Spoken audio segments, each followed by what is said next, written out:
Hey, where are people? Where are people watching from?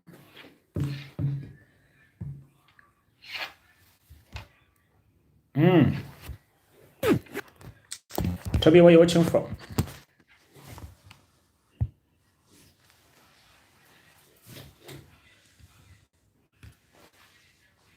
All right, let's get going. Where are you?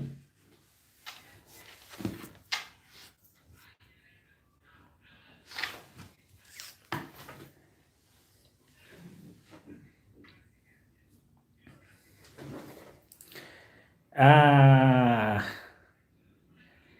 those guys who are always around. Where are they? She, the tourist. Is it usually from where? Is it Turkey? She, the tourist. Where are you usually from? I know this Manav is India. Um, Betty Pito is Germany. There's Bernard from Mombasa, who is always on. Where are you guys? Okay. I see guys coming on. Ooh, I'm burning to start. Hey, watching from the Horn of Africa. Where, Shiko? Yes, we will go to church. We want to start with this one. All right. All right. Okay.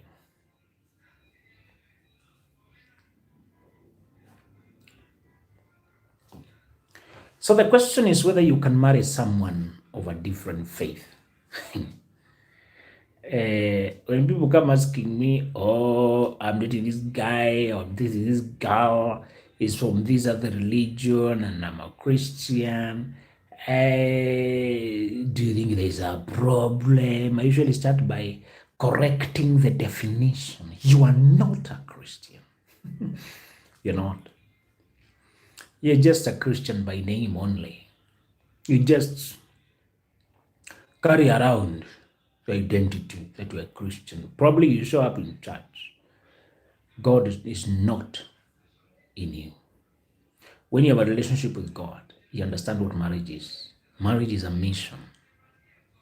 Marriage is a godly mission. He says in Malachi that the purpose is to bring up godly offspring. You marry so that first of all can bring children in a godly manner. In Genesis, God instructed Abraham so that he can teach his children. You marry so that your mission is to carry out God's agenda on earth. Those who say they're marrying a person of another faith, they don't know what marriage is about. In God's view, marriage is about conducting a mission that he left us with. Marriage is what God uses to illustrate how he will carry out, how the church will be married to Christ symbolically. That marriage you're doing is a symbol of what he will do in the years to come. All right? And you're not just marrying to enjoy yourself, to enjoy life. The second thing is, if it says in Acts of Apostles, in him we live and move out, in him we live and move and have our being. From him we have received grace upon grace. From him we receive all good things. If God is the source of everything, your spouse, your marriage, and then this person is foreigner to God, who brought them to you? Who brought that person to you before you start saying whether there's a problem?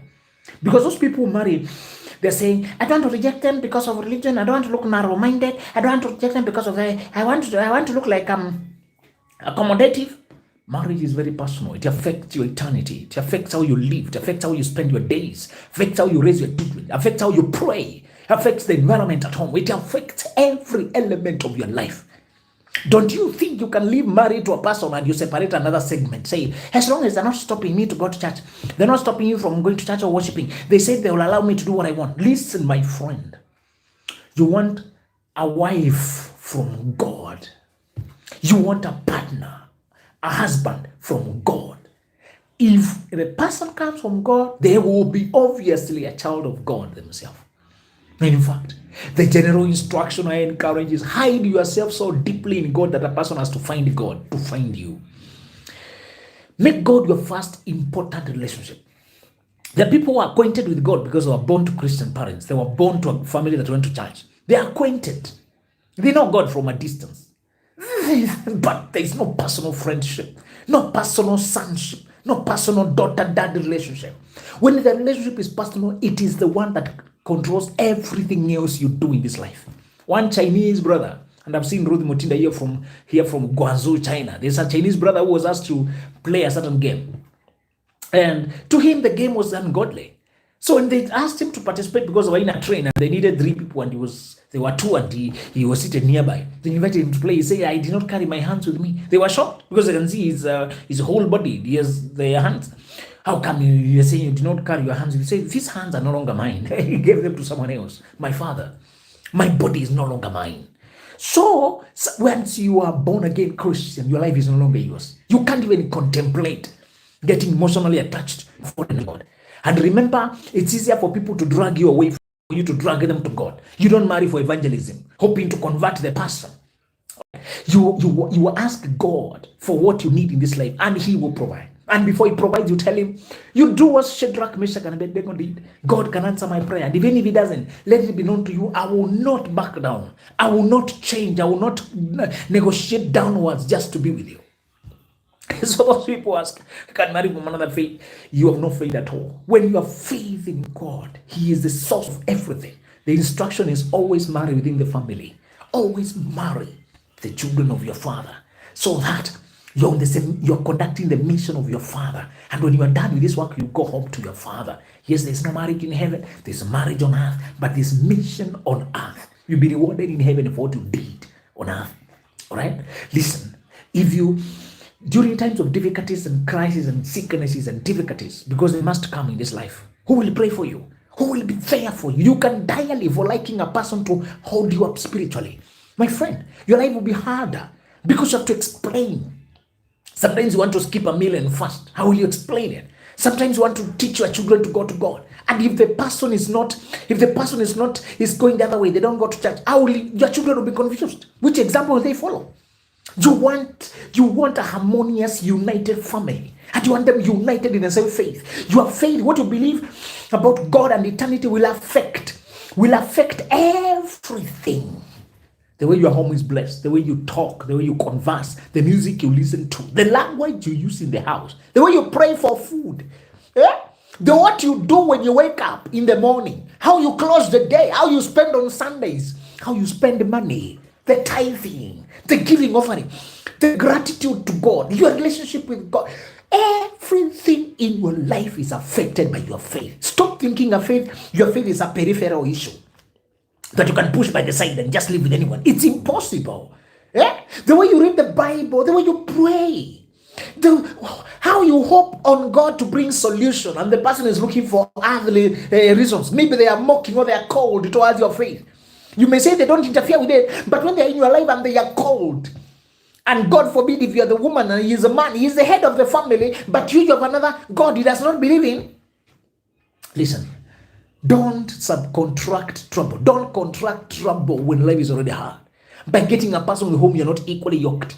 You need to be equally yoked. We call them like pingu za maisha, like you're locking yourself into a relationship.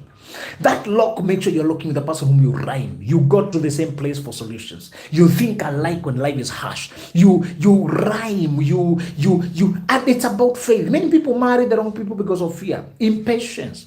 They don't believe God enough. They are impatient to wait. They rush forward. They force things. And if you believe God to the level that He will provide for you, you will not do what Esau did.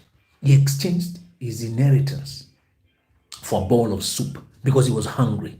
When you are hungry, you can exchange long-term inheritance, long-term mission of your father for impatience, for hunger for marriage, because of hunger for love, because of hunger. He was considered a fool, although the hunger was real. You'll be considered a fool by shortchanging yourself, even if the impatience and the need and the pressure is real. The pressure to eat for Esau was real. It was real. But if you exchange the inheritance for one meal, you're not wise. Even if you are pressured to eat, you felt like you're collapsing. The hunger could be real, but the patience, the endurance, the belief must be stronger than the hunger. That is a trick. Those who succumb to hunger, to impatience, and they rush doing the wrong things, they lose far more. Be different. Wait. Be strong. Insist that you believe and you wait. Thank you, folks.